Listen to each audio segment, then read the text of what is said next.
पौराणिक कथा के अनुसार हिरण्यकश्यप को ब्रह्मा जी से वरदान प्राप्त था कि वह ना तो किसी मनुष्य के द्वारा मारा जा सकेगा, ना ही किसी पशु के द्वारा। ना दिन में मारा जा सकेगा, ना रात में। ना जमीन पे मारा जा सकेगा, ना आसमान में। ना अंदर मारा जा सकेगा, ना बाहर। ना अस्त्र से मारा जा सकेगा, ना शस्त्र से। 12 महीने में से किसी भी महीने में नहीं मारा जा सकेगा। न नर से मारा जा सकेगा, ना नारायण से। इस वरदान के नशे में आकर उसके अंदर अहंकार आ गया, जिसके बाद उसने इंद्रदेव का राज्य छीन लिया और स्वर्ग का राजा बन गया और तीनों लोकों में रहने वाले लोगों को प्रताड़ित करने लगा। और उसने घोषणा करवा दी कि इस पूरे संसार का भगवान मैं हूँ और सभी मेरी ही पूजा करें। उधर हिरण्यकश्यप के स्वभाव के विपरीत उसका पुत्र प्रहलाद भगवान विष्णु का परम भक्त था। पिता के लाख मना करने और प्रताड़ित करने के बाद भी वह भगवान विष्णु की पूजा और भक्ति करता रहा। जब प्रहलाद ने अपने पिता हिरण्यकश्यप की बात नहीं मानी तो उसने अपने ही बेटे को मरवाने के लिए आदेश दे दिया। प्रहलाद को ऊंचे पहाड़ से फेंका गया। प्रहलाद भगवान का नाम स्मरण करते रहे और भगवान विष्णु ने आकर उन्हें गोद में झेल लिया और भक्त प्रहलाद की जान बचाई। इसके बाद हिरण्यकश्यप ने प्रहलाद को खौलते हुए तेल के कढ़ाई में डलवाया, किंतु वह तेल फूल में बदल गया और प्रहलाद का बाल भी बांका नहीं हुआ। हिरण्यकश्यप ने प्रहलाद को दूध में विष दिलवाया, किंतु प्रहलाद हर चीज का भगवान को भोग लगाकर ही ग्रहण करते थे, तो उन्होंने दूध का भगवान को भोग लगाया तो भगवान ने के दूध में मिला हुआ जहर स्वयं ग्रहण कर लिया और दूध प्रहलाद के लिए छोड़ दिया और प्रहलाद की फिर जान बच गई। इसके बाद हिरण्यकश्यप ने प्रहलाद को एक हाथी के सामने फिकवाया, किंतु हाथी ने प्रहलाद को बिल्कुल भी चोट नहीं पहुंचाई। जब हताश होकर हिरण्यकश्यप बैठा था कि तभी उसकी बहन होलिका आई। उसने पूछा, भैया इतने दुखी क्यों हो? तो हिरण्यकश्यप ने कहा कि बहन, मेरा पुत्र मेरे सबसे बड़े शत्रु विष्णु का भक्त है और मैंने उसे मारने की सारी कोशिशें की, किंतु वह नहीं मरा। अब तुम ही कोई उपाय बताओ। तब उसकी बहन बोली कि भैया आप चिंता न करें, मुझे ब्रह्मा जी के वरदान से एक शॉल मिला है जिसे मैं ओढ़कर अग्नि में बैठ जाऊंगी और मेरी गोद में प्रहलाद को बिठा देना, जिससे प्रहलाद तो जल जाएगा और मैं बच जाऊंगी। इस तरह आपका एक कांटा निकल जाएगा। तब हिरण्यकश्यप ने ऐसा ही किया, किंतु भगवान के भक्तों का कभी कोई कुछ नहीं बिगाड़ सका।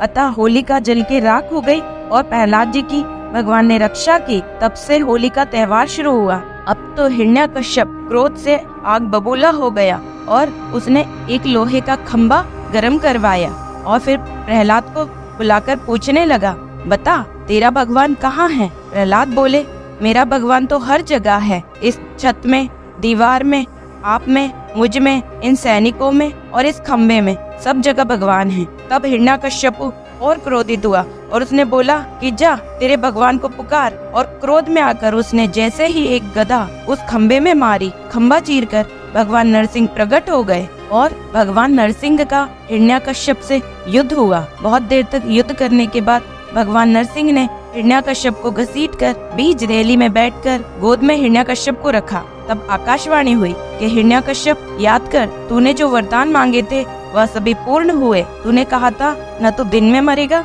न रात में मरेगा, तो न ये दिन है न रात है, ये संध्या बेला है। तूने कहा था न घर के अंदर मरेगा न घर के बाहर मरेगा, तो देख भगवान ना तो घर के अंदर बैठे हैं न घर के बाहर बीज रैली में बैठे हैं।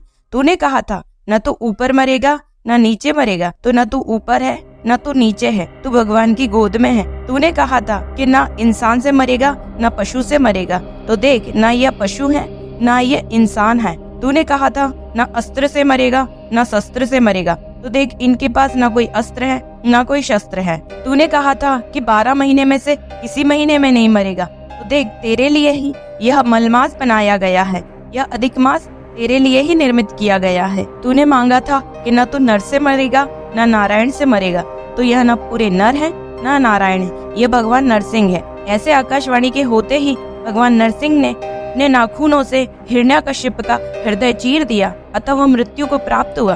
हिरण्यकश्यप को मार के भगवान नरसिंह बहुत क्रोध में आ गए। तब उन्हें शांत करने के लिए सभी देवी देवता वहाँ प्रकट हुए। उन्होंने भगवान की बहुत स्तुति की, बहुत वंदना की, किंतु भगवान शांति नहीं हो रहे थे।